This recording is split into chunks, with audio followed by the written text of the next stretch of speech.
भरत भैया पूरे समाज को लेकर मंदाकिनी जी के किनारे पहुंच गए चित्रकूट में। उधर प्रातः काल सीता मैया जगी और राम जी से कहती है, प्रभु मैंने स्वप्न देखा है, भोर बेला में भरत जी पूरे परिवार के साथ यहां चित्रकूट में आए हैं।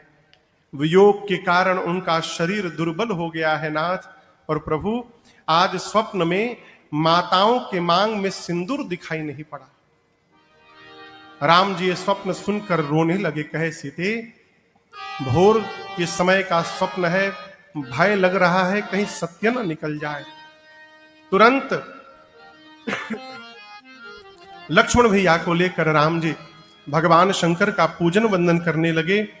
पूजनोपरांत मुनियों के साथ बैठे थे, तभी अचानक उत्तर दिशा की आकाश में खलबली मच गई। पूरा का पूरा आकाश धूल से भर गया, पक्षी उस दिशा में चहचहा कर भागने लगे। एक कोल भील ने आकर राम जी से पूछा आश्रम में, राम जी प्रभु क्या आप ही के जैसे कोई आपके भाई भी हैं क्या? राम जी बोले, एक मेरे भाई है मेरे जैसे। प्रभु उनका नाम भरत जी है क्या? राम जी बोले, हाँ क्या हो गया? कोल भीलों ने कहा, प्रभु भरत जी आए हैं मिलने के लिए आपसे। और गोस्वामी जी कहते ये सुनते हैं, सुनत सुमंगल बैन मन प्रमोद तन पुलक भार, शरद सरोरुहन तुलसी भरे स्नेह जल। श्री रघुनाथ जी सुने भरत भैया आ गए। राम जी के शरीर का एक एक रोम पुलकित हो गया, नेत्र से झरझर अश्रु निकल पड़े। भगवान तो पहले प्रसन्न हुए, लेकिन थोड़ी देर बाद राम जी सोचने लगे क्या कारण है। मैंने तो सूचना भिजवाई थी कि भरत जी आने के बाद राज सत्ता संभालेंगे, कारण कवना भरत आगव। भरत जी यहां वन में क्यों आ गए? तब तक किसी ने आकर, एक कोल ने कहा, राम जी एक और सूचना आई है, अकेले नहीं आए हैं। राम जी बोले, फिर पूरा परिवार है और सेन संग चतुरंग नथोरी, चतुरंगिनी सेना भी लेकर आए हैं। अब राम जी द्वंद्व में पड़ गए, अब क्या होगा? मैंने आज तक अपने भैया भरत को कभी ना नहीं बोला है। क्या नहीं बोला है? ना नहीं बोला है। राम जी सोचते हैं यदि भरत जी आकर कहे कि भैया वापस चलिए, तो मैं पिताजी का वचन बचाऊंगा कि भाई का प्रेम बचाऊंगा? मैं करूंगा क्या आज? राम जी द्वंद्व में पड़ गए। हमारे महाराज जी कहते हैं हमसे बार बार, राजन जिसके साथ रहना है उसका स्वभाव जानने का प्रयास करो। क्या जानने का? क्यों?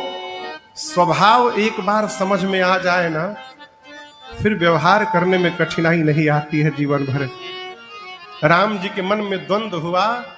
राम जी तुरंत नेत्र बंद करके अब भरत भैया के स्वभाव का चिंतन करने लगे। और जैसे भरत जी का स्वभाव राम जी स्मरण किए, राम जी के मुख पर प्रसन्नता आ गई। राम जी मन में सोचे, मैं व्यर्थ में चिंता कर रहा हूं, भरत को मेरे से अधिक कौन जानता है।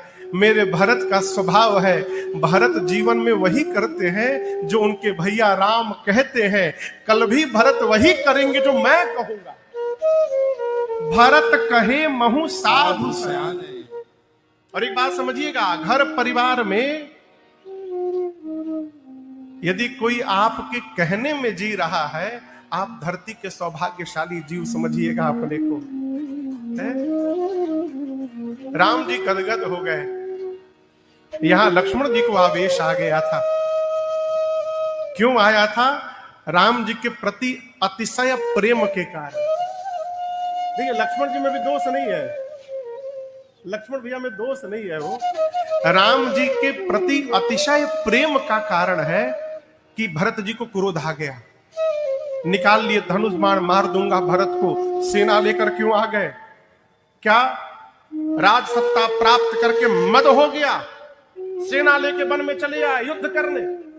गर्जना की लक्ष्मण जी ने चित्रकूट में, इतनी गर्जना की, आकाशवाणी भई, आकाशवाणी ने भरत जी की, लक्ष्मण जी की प्रशंसा की। जय हो भरत जी, आपने अद्भुत कहा, जय हो। लेकिन प्रशंसा करने के बाद आकाशवाणी ने एक बात और कही, लक्ष्मण जी, बुद्धिमान व्यक्ति कोई भी कहे, कुछ भी कहने के पहले और कुछ भी करने के पहले 100 बार विचार करता है। आवेश में आकर व्यवहार कर जाए और बाद में पश्चाताप करे, ये बुद्धिमान व्यक्ति के लक्षण नहीं हुआ करते हैं। अब आप सोचिए, राम जी कितने दुविधा में पड़े होंगे हो। एक वो भरत जी आ रहे हैं मिलने के लिए, एक ये लक्ष्मण जी हैं जो राम जी के लिए अपना सर्वस्व त्याग करके आए हुए हैं। राम जी को लक्ष्मण जी का भी मन बचाना है, अब भरत भैया की भी मर्यादा रखनी है। राम जी जैसे सुने, लक्ष्मण जी को डांटे नहीं। राम जी बोले, बहुत अच्छा बोले लक्ष्मण, आपने बहुत सही कहा। संसार का सबसे कठिन कोई मद होता है तो राज मद होता है। लेकिन हम एक बात कहें लक्ष्मण जी, आपने कहा कि अयोध्या की सत्ता प्राप्त करके मेरे भाई भरत को अभिमान हो गया है। मैं एक बात कहना चाहता हूं लक्ष्मण, अयोध्या नहीं, मेरे भरत को ब्रह्मा, विष्णु और महेश की भी यदि सत्ता प्राप्त हो जाए, उसके बाद भी मेरे भाई को मद होने वाला नहीं है, ये मैं जानता हूं। सिरका जानते हैं आप लोग? सिरका अंग्रेजी में क्या कहते हैं? विनेगर, जानते हैं ना? दूध के बर्तन में, बर्तन के दूध में, कोई बर्तन हो, उसमें दूध हो और उसमें विनेगर का 2 ड्रॉप चला जाए, 2 बूंद, क्या होगा? कहिए? दूध फट जाएगा। लेकिन क्या दूध का समुद्र हो, बर्तन में दूध ना हो, दूध का समुद्र हो, उसमें सिरके का बूंद डालने से क्या दूध का समुद्र फट जाएगा? कहिए? कदापि नहीं फटेगा। जिस प्रकार सिरके के बूंद से दूध का समुद्र नहीं फट सकता, उसी प्रकार अयोध्या की सत्ता प्राप्त करके भरत जी के मन में अभिमान नहीं आ सकता है। ये राम जी का विश्वास है। भगवान ने तो सौगंध ले ली, लक्ष्मण आपकी सौगंध, पिताजी की सौगंध, मेरे भरत जैसा संसार में दूसरा कोई भाई नहीं है। इधर प्रातः काल, जय हो सरकार, प्रातः काल भरत भैया गुरुदेव से, माताओं से अनुमति लेकर सबसे पहले स्वयं राम जी से मिलने चले, निषाद राजगुह और शत्रुघ्न भैया को साथ में लेकर के। निषाद राजगुह अगुवाई करते करते भरत जी को भगवान की कुटिया के द्वार पर ले गए। मैं कुटिया के भीतर की संरचना आपको बताऊं, वहां एक बरगद का वृक्ष था। उस बरगद के वृक्ष के चारों तरफ चबूतरा, चबूतरा समझते हैं? पेड़ के नीचे बैठने का जो स्थान होता है, चबूतरा बना था। उसी चबूतरे पर राम जी और सीता मैया बैठे हैं, लक्ष्मण भैया नीचे बैठे हैं धरती पर। राम जी ने कुछ प्रश्न पूछा है लक्ष्मण जी से, और लक्ष्मण भैया हाथ जोड़कर ऐसे उस प्रश्न का उत्तर दे रहे थे। ये भीतर का सीन था। द्वार पर भरत भैया खड़े हैं निषाद राजगुह के साथ। निषाद जी ने कहा, भरत जी वो देखिए आपके राम भैया बैठे हैं भीतर, दौड़कर चले जाइए। भरत जी बोले, भीतर नहीं जाऊंगा। निषाद जी बोले, क्यों? भरत जी बोले, मैं रघुनाथ जी को मुख दिखाने लायक नहीं रहा, मेरे कारण मेरे प्रभु को वन में आना पड़ा, क्या मुख लेकर के जाऊंगा। और आपको बोलूं, उसी द्वार पर लाठी देखा है आपने? लाठी, कहिए, देखा है ना? कोई लाठी हो, लाठी को खड़ा करके छोड़ दीजिए, और जैसे खड़ी लाठी खड़े खड़े धरती पर गिर जाती है, भरत भैया उसी प्रकार अपने दोनों हाथों को ऊपर करके अब भगवान की कुटिया के द्वार पर गिर पड़े, मुख से बोल पड़े, पाहिना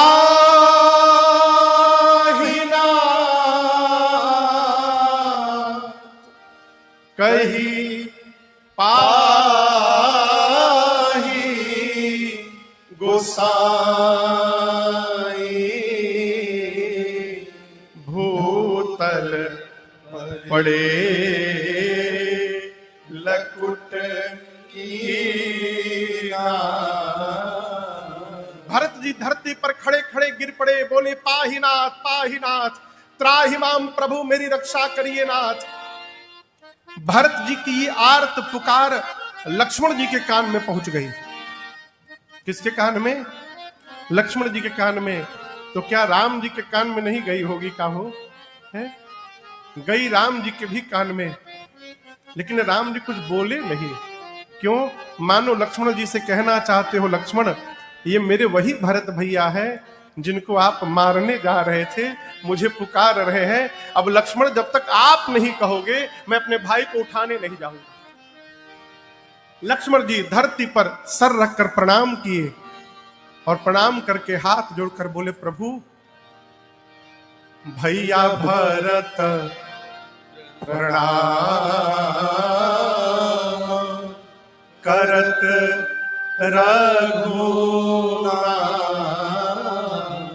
हे रघुनाथ जी, भरत भैया आपको प्रणाम कर रहे हैं।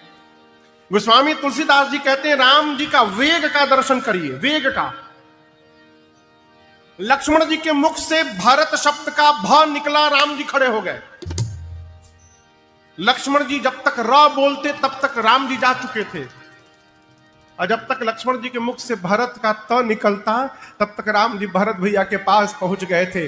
भगवान इतने वेग से गए, उठे राम सुनि प्रेम अधीरा, कहूं पट कहूं निसंग धनु तीरा, कहूं पट कहूं निसंग धनु तीरा, कहूं पट कहूं निसंग धनु तीरा। राम जी गए तो राम जी के शरीर का पटका,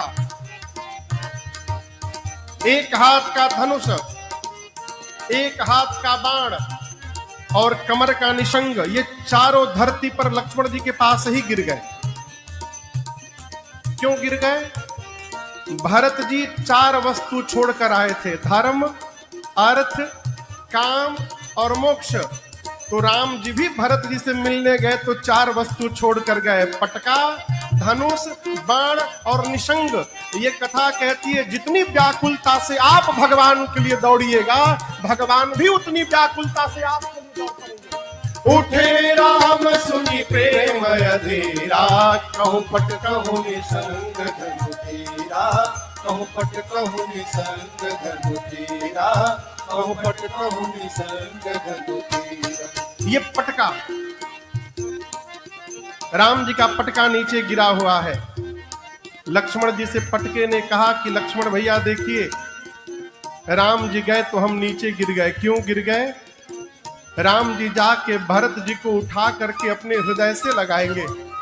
यदि हम राम जी के शरीर पे बने रहते और राम जी भरत जी को हृदय से लगाते तो हम 2 भाइयों के बीच में दीवार बन जाते। आज लक्ष्मण जी, जब भाई भाई से मिलने जाए ना तो बीच में किसी को दीवार नहीं बनना चाहिए, इसलिए हम नीचे गिर गए। उठे राम सुनि प्रेम अधीरा, कहूं पट कहूं निसंग धनु तीरा, कहूं पट कहूं निसंग धनु तीरा, कहूं पट कहूं निसंग धनु तीरा। धनुष बाण लक्ष्मण जी से कहे, लक्ष्मण जी आप तो धनुष पर बाण चढ़ाकर भरत जी को मारने जा रहे थे, लेकिन दर्शन करिए राम जी गए तो हम नीचे गिर गए। लक्ष्मण जी एक बात जीवन भर याद रखिएगा, भाई अपने भाई से हथियार लेकर के नहीं मिलता है, भाई अपने भाई से मिलता है तो प्रेम से भरा हृदय लेकर के मिलता है। इसलिए हम नीचे गिर गए। उठे राम सुनि प्रेम अधीरा, कहूं पट कहूं निसंग धनु तीरा, कहूं पट कहूं निसंग धनु तीरा, कहूं पट कहूं निसंग धनु तीरा। ये चारों धरती पर गिरकर मानो भरत जी से बोल रहे हो, भरत जी आप राम जी को दंडवत कर रहे हैं, और एक बार देखिए ना, हम चारों राम जी के शरीर से धरती पर गिरकर हम चारों मिलकर भरत जी आपको दंडवत कर रहे हैं। हमने अपने जीवन में आप जैसा दूसरा कोई भाई नहीं देखा है। भरत जी गिरे हुए हैं। राम जी दौड़ कर गए, यहां कंधे के पास हाथ लगाकर राम जी उठाने लगे। और आपसे कहूं, भरत जी उठ नहीं रहे हैं। देखिए, कोई भी व्यक्ति यदि उठना न चाहे तो 10 लोग मिलकर भी नहीं उठा पाएंगे, वो शरीर ही छोड़ देगा। भरत जी पूरा शरीर छोड़ चुके हैं, उठ नहीं रहे हैं। राम जी पूछते हैं, भरत जी आप उठ क्यों नहीं रहे हैं? भरत भैया बोले, भैया आप मुझे थोड़ा उठाए हैं तो मुझे आपके चरण दिखाई पड़ रहे हैं। ये वही चरण है जिनको इस पापी के कारण नंगे पांव इस वन में आना पड़ा। मैं आपको मुंह दिखाने लायक नहीं रहा प्रभु, अब आप उठाएंगे तो इस पापी का मुख आपको देखना पड़ेगा, इसलिए मैं नहीं उठ रहा हूं। राम जी बोले, भरत मैं अयोध्या से आया तो सबसे मिला, आपसे नहीं मिल पाया, और आपसे न मिलने की पीड़ा अब तक राम के हृदय को जला रही है। भाई, जब तक आप मेरे हृदय से नहीं लगेंगे, मेरे हृदय की पीड़ा समाप्त नहीं हो पाएगी। भरत जी जैसे राम जी बोले, भरत भैया सहयोग किए, राम जी उठाए और उठाकर प्रभु ने तुरंत अपने हृदय से लगा लिया। बरबस लिए उठाई उर लाए कृपा निधान, भरत राम की मिलन लखी बिसरे सब अपान। प्रभु ने बरबस उठाकर भरत भैया को अपने हृदय से लगा लिया। और आपसे निवेदन करो, हृदय लगकर राम जी भरत भैया आज इतना रोए हैं। कभी जीवन में सौभाग्य मिले तो चित्रकूट जाइएगा। कहां? कोई गया है चित्रकूट आप में से? बहुत लोग गए हैं। जब आप कामदगिरी की परिक्रमा लगाएंगे तो पश्चिम दिशा में जैसे पहुंचेंगे तो वो स्थान आज भी है जहां राम जी की कुटिया थी। वो स्थान आज भी है। उसमें भीतर जाइएगा तो सरकार ने कुछ पत्थरों को घेर दिया है, जा करके लोग उन पत्थरों का दर्शन करते हैं। आपको पता है क्यों दर्शन करते हैं? जिस समय राम जी भरत जी एक दूसरे को गले लगाकर रो रहे थे, दो भाइयों के इस प्रेम का दर्शन करके वो पत्थर मोम की भांति पिघल गए थे। मोम की भांति पिघल गए। वो पिघले हुए पत्थर आज भी वहां है। कल्पना करिए, जिस प्रेम का दर्शन करके पाथर पिघल गया, वहां जो जीवित होंगे उनकी क्या दशा होगी। चारों भैया एक दूसरे से मिले। दूर से निषाद राजगुह ने दंडवत करके कहा, प्रभु केवल यही दोनों भाई नहीं आए हैं, पूरा परिवार आया हुआ है मंदाकिनी जी के तट पर। राम जी दौड़ कर गए, जाकर गुरुदेव भगवान को दंडवत किया है और यहां दर्शन करिए। देखिए, जो मनुष्य आपके लिए दोष लेने को तैयार हो जाए वो आपके लिए भगवान के बराबर है। समझ रहे कौन बाबू? श्रेय तो सब ले लेते हैं, दोष कौन लेता है? वो जो आपके लिए आप समझ रहे मेरी बात को, जो आपके लिए अपने को समाप्त करने को भी तैयार हो जाए, भगवान को ढूंढना बंद करिए, वही जीव आपके लिए भगवान के सवार है। राम जी को मर्यादा पुरुषोत्तम राम बनाने के लिए मेरी मां कैकेयी ने अपने आप को कहीं का नहीं रखा, समाप्त कर डाला मां ने। और इसका परिणाम दर्शन करिए। राम जी गए, गुरुदेव भगवान से मिले।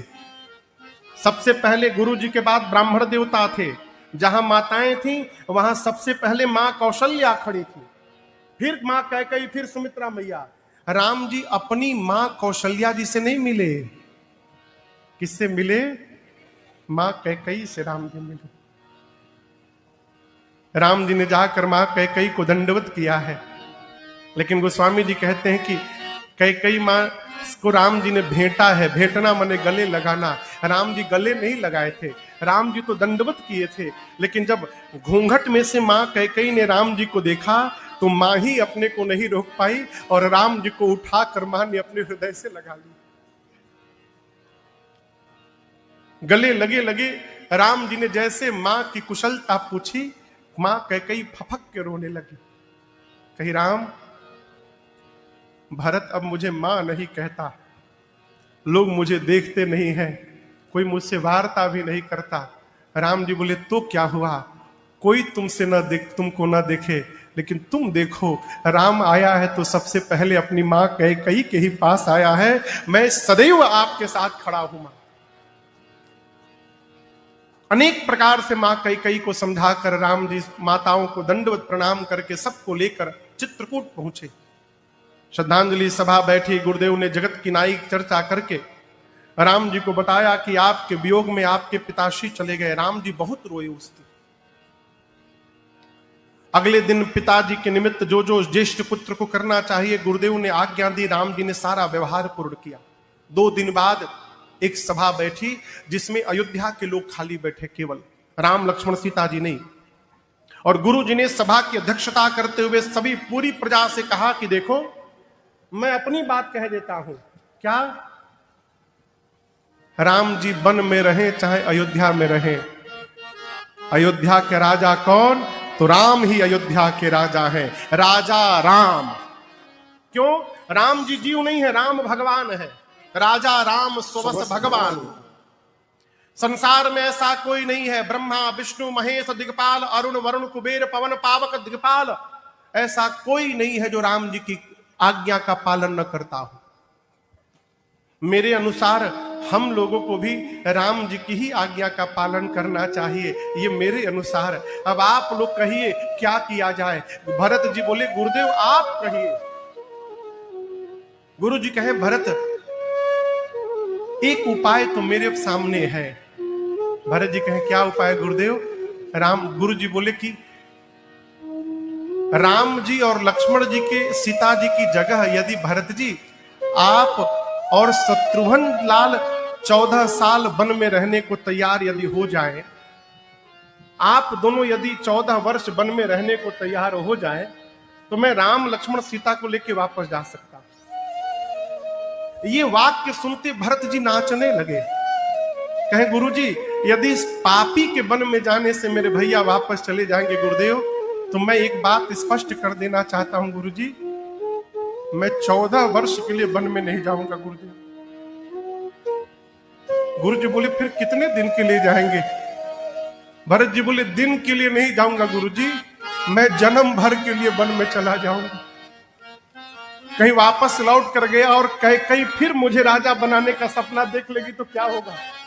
मैं ये समस्या ही समाप्त कर देता हूं गुरुदेव, मैं जीवन भर वन में रह जाऊंगा, लौटूंगा ही नहीं, उधर ही समाप्त हो जाऊंगा। यदि इस पापी के वन में जाने से भैया वापस लौट जाएंगे गुरुदेव, मैं भैया से मिलने भी नहीं जाऊंगा, मैं यहीं से चला जाता हूं वन में, आप मेरे प्रभु को लेकर वापस चले जाएंगे।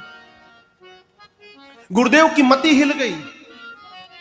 कल्पना भी नहीं कर सकते थे कि कोई भाई अपने भाई के लिए जीवन भर वन में रहने को तैयार हो जाए। कुछ शब्द नहीं निकला हो, राम जी के पास गए, जाकर बोले, राम आज भरत के प्रेम ने मेरे विचार करने की शक्ति को समाप्त कर दिया है। मैं तो कहता हूं राम जी, भरत लाल जी जो कह रहे हैं ना, वही कर लिया जाए, उसी में सबका भला होने वाला है। राम जी बोले, जो आज्ञा गुरुदेव, मैं भी कहता हूं मेरे भरत जो कहेंगे मैं वही करूंगा। जैसे राम जी ये वाक्य बोले, देवताओं की धुकधुकी बढ़ गई, सुरगन सभय धक धकी धड़की। अब क्या होगा? अब तो भरत जी बोल देंगे राम जी से कि वापस चलिए। गुरु जी ने भरत जी से कहा, भरत जी ऐसा अवसर जीवन में दोबारा नहीं मिलेगा कभी। राम जी कह दिए हैं कि आप जो कहेंगे वो करेंगे। बेटा जो जो कहना है ना, आज सब कह दो, कुछ छोड़ना मत भरत, सब कह दो आज। भरत जी खड़े हुए और कहे, गुरुदेव हम आपसे एक बात कहना चाहते हैं। मैंने आज तक भैया से कभी कुछ कहा नहीं है गुरुजी। महू स्नेहा सकोच बस सन्मुख कही न बै। क्यों? आज तक मुझे कहने की आवश्यकता ही नहीं पड़ी गुरुजी। मैं जो सोचता हूं मेरे भैया जान जाते हैं, और कभी कहने के लिए खड़ा भी हुआ तो मेरे प्रभु के स्वरूप के जल से आज तक ये भरत का नेत्र कभी तृप्त ही नहीं हो पाया। मैं तो इनको देखता ही रह जाता हूं, इसलिए आंख भर जाए तब न जिह्वा की बारी आए। आज तक यही नहीं भर पाया तो बोलूंगा क्या? दर्शन तृप्त न आज लगी प्रेम पियासे नैन। लेकिन आज मैं कहूंगा गुरुजी एक बात। भरत जी बोले बोलो। पूरी प्रजा मुख देख रही है भरत जी की, भरत जी क्या बोलेंगे?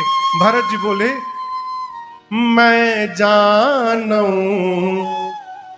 निज नाथ स्वभाव। देखिए राम जी भरत जी का स्वभाव जानते हैं। अब भरत जी कह रहे हैं कि मैं अपने प्रभु का स्वभाव जानता हूं। क्या? अपराधी हूं पर कोह गुरुदेव, मेरे भैया अपराधी पर भी क्रोध नहीं करते हैं। मैं तो इनका भाई हूं। आज तक मेरे भैया ने कभी मेरा मन नहीं दुखाया गुरुजी। एक बात मैं पूरी प्रजा से बताना चाहता हूं। आप सब लोग जानते होंगे कि बचपन में मैं हर खेल जीत जाता था भैया से। लेकिन मैं आज एक बात बताना चाहता था, मैं जीतता कभी नहीं था, मैं जिताया जाता था। मैं तो हारने लगता था, लेकिन इस पापी को जिताने के लिए मेरे भैया स्वयं हार जाते थे और मुझे जिता दिया करते थे। जब हम लोग खेलने जाते थे गुरुजी, तो भैया कहते थे कि मेरे दल में लक्ष्मण रहेगा और विरोधी दल में भरत तुम खड़े रहोगे, शत्रुघ्न खड़ा रहेगा। मैं कहता था भैया मैं तो सपने में भी आपके विरोध में नहीं खड़ा हो सकता हूं। राम जी बोले लेकिन भाई आज खड़ा होना पड़ेगा। तुम सामने के दल में रहोगे ना, हम लोग खेलते रहेंगे तो खेलते भी रहेंगे, और मैं अपने भरत को देखता रहूंगा, अब मेरा भरत अपने भैया को देखता रहेगा। हम दोनों एक दूसरे को देखते भी रहेंगे और खेलते भी रहेंगे। तो मैं तो गुरुजी देखने में ही रह जाता था और हारने लगता था, और मुझे जिताने के लिए भैया स्वयं हार जाते थे गुरुजी। हारे हूं खेल जिता वही मोही। मैं आज सबसे बोल रहा हूं, मैं कभी नहीं जीता हूं इनसे। न जाने इस प्रेम को किसकी नजर लग गई गुरुदेव, मेरे कारण मेरे प्रभु को वन में आना पड़ा। गुरु जी ने भरत जी को खूब समझाया, राम जी ने भी समझाया। राम जी बोले भाई, पिताश्री को वचन से प्रेम था, प्राण से प्रेम नहीं था। यदि प्राण से प्रेम होता तो पिताजी वचन का त्याग कर देते, प्राण को बचा लेते। परंतु पिताजी ने प्राण का त्याग किया, वचन को बचाया। मैं जानता था कि पिताश्री को वचन से प्रेम है, इसलिए एक वचन मान करके मैं वन में आ गया। आपसे एक बात कहूं भरत जी, पिताजी का वचन त्यागने में मुझे सोच हो रहा है, लेकिन उससे अधिक संकोच आज अपने भाई की दशा को देख करके हो रहा है। मैं भरी सभा में कहना चाहता हूं, राम जी बोले यदि भरत बोल देंगे तो मैं आज अपने भाई के लिए अपने पिताजी का भी वचन त्यागने को तैयार हूं। मैं पिताजी के वचन का त्याग कर दूंगा। जब ये वाक्य भरत भैया सुने तो भरत जी कांप गए। इतना प्रेम मुझे करते हैं भैया कि मेरे लिए पिताजी का वचन छोड़ने को तैयार हो गए। भरत जी चरणों में गिर गए और कहे प्रभु, जेहि विधि प्रभु प्रसन्न मन होई, करुणा सागर कीजिए सोई। भरत जी ने कहा प्रभु जैसे आपका मन प्रसन्न हो आप करिए। तब तक जनक जी महाराज का समाज आ गया। राम जी ने स्वागत करके स्थान दिया। 4 दिन बीते। सुनैना जी मिलने गई कौशल्या जी से, तो कौशल्या जी ने कहा आप जनक जी से केवल एक बात कहिए, ऐसा कुछ करें कि राम लक्ष्मण को छोड़ के भरत को साथ में रख ले। ये प्रसंग मैंने एक दिन आपसे निवेदन किया था कथा के मध्य। सुनैना जी ने जनक जी से बात कही। जनक जी बोले चिंता न करिए, भरत वही करेंगे जो उनके भैया राम कहेंगे। अगला दिन हुआ और दर्शन करिए, सब एक दूसरे से कहने लगे कि आप निर्णय लीजिए। राम जी गुरु जी से बोले, गुरु जी जनक जी से, जनक जी भरत जी से, भरत जी जनक जी से। कोई निर्णय नहीं ले रहा है। राम जी अंत में बोल दिए गुरुदेव मैं आपके चरणों की सौगंध लेता हूं, आप और जनक जी जो आज्ञा देंगे मैं उसी का पालन करूंगा। अब आज्ञा कौन दे? जब कोई कुछ नहीं बोला तो राम जी के सन्मुख भरत भैया ही खड़े हो गए। कहे भैया मैं बताऊं मैं क्या चाहता हूं। राम जी बोले कहो। भरत जी बोले प्रभु जहां नाथ रख दोगे वहीं मैं रहूंगा, जहां ले चलोगे वहीं मैं चलूंगा, जहां ले चलोगे वहीं मैं चलूंगा। जहां नाथ रख दोगे, जहां नाथ रख दोगे वहीं मैं रहूंगा, जहां ले चलोगे वहीं मैं चलूंगा, जहां ले चलोगे वहीं मैं चलूंगा।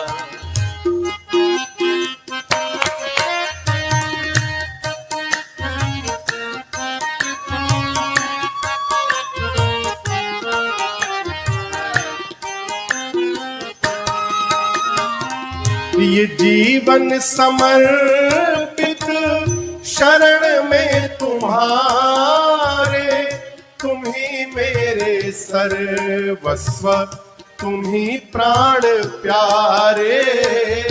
ये जीवन समर्पित शरण में तुम्हारे, तुम ही मेरे सर्वस्व, तुम ही प्राण प्यारे। तुम्हें छोड़ करना, तुम्हें छोड़ करना मैं किससे कहूँगा, जहाँ ले चलोगे वहीं मैं चलूँगा, जहाँ ले चलोगे वहीं मैं चलूँगा।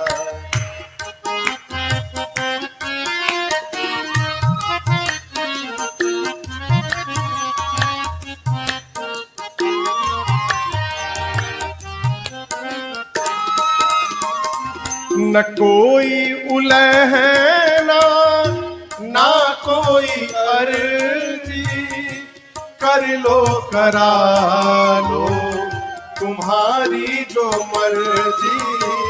न कोई उलहना ना कोई अर्जी, कर लो करा लो तुम्हारी जो मर्जी। कहना भी होगा तो, कहना भी होगा तो तुम्ही से कहूँगा, जहाँ ले चलोगे वहीं मैं चलूँगा, जहाँ ले चलोगे वहीं मैं चलूँगा।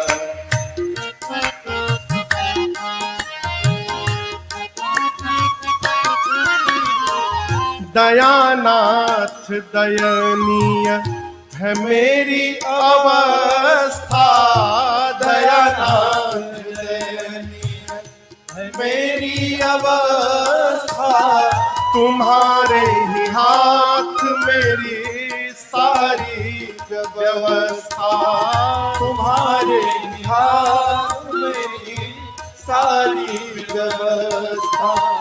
सहाओगे नाथ जो भी, सहाओगे नाथ जो भी, खुशी से समूंगा, जहाँ ले चलोगे वहीं मैं रहूँगा, जहाँ ले चलोगे वहीं मैं चलूँगा। जहाँ नाथ रख दोगे, जहाँ नाथ रख दोगे वहीं मैं रहूंगा, जहाँ ले चलोगे वहीं मैं चलूँगा, जहाँ ले चलोगे वहीं मैं चलूँगा, वहीं मैं चलूँगा, वहीं मैं चलूँगा। क्या कहा भरत जी ने? जहां ले चलोगे वहीं मैं चलूँ। वस्तुतः भरत जी ने कहा, प्रभु मैं आपकी सेवा करना चाहता हूं। क्या करना चाहता हूं? सेवा। राम जी बोले, कैसी सेवा? सेवा आप लोग समझते हैं? कहिए कहिए कहिए। माता पिता की सेवा करनी चाहिए। क्या करना चाहिए? पांव दबाना चाहिए, ठीक ना? कहिए। अरे चुप कहां है? कहिए। रोज पांव दबावे या बात एक भी न माने, सेवा हो गई ना? राम जी पूछे, कौन सी सेवा करना चाहते हैं? भरत जी बोले, प्रभु आज्ञा सम न सुसाहिब सेवा, आज्ञा सम। श्रेष्ठ की आज्ञा का पालन करना, इससे बढ़कर श्रेष्ठ की दूसरी कोई सेवा नहीं है। भरत जी बोले, प्रभु मैं चाहता हूं आप मुझे आज्ञा दीजिए, आप जो कहेंगे मैं करने को तैयार हूं। राम जी बोले, ठीक है मैं आपको आज्ञा देता हूं। राम जी ने कहा, भाई चलिए हम और आप आज मिलकर बंटवारा कर लेते हैं। भरत जी बोले, बंटवारा? आप मेरे से संपत्ति बांटेंगे भैया? राम जी बोले, संपत्ति नहीं बांटेंगे, आज राम और भरत मिलकर अयोध्या की विपत्ति बांटेंगे। हम लोग विपत्ति में बंटवारा करेंगे भाई। आज का भाई भाई से संपत्ति बांटता है, लेकिन राम जी और भरत जी विपत्ति बांट रहे हैं। ये कथा कह रही है, माई बाप भाई से बंटवारा करना है तो भाई की विपत्ति में बंटवारा करिए।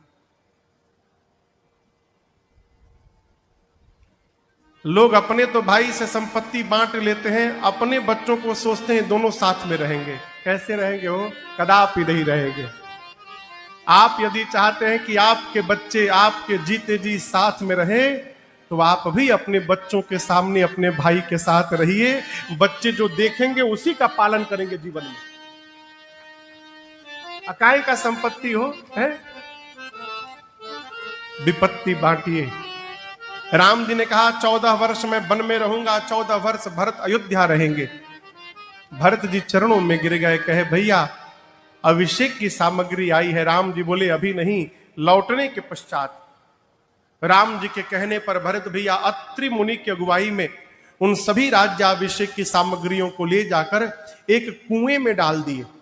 अत्रि मुनि ने कहा, भरत जी इस कुएं का नाम आज के बाद भरतकूप होगा, और जो भी मनुष्य इस कुएं के जल को एक बार भी अपने ऊपर छिड़क लेगा, उसे समस्त तीर्थों में स्नान करने का फल उसी क्षण प्राप्त हो जाएगा। ये इस कुएं की महिमा होगी। आज भी वो कूप है।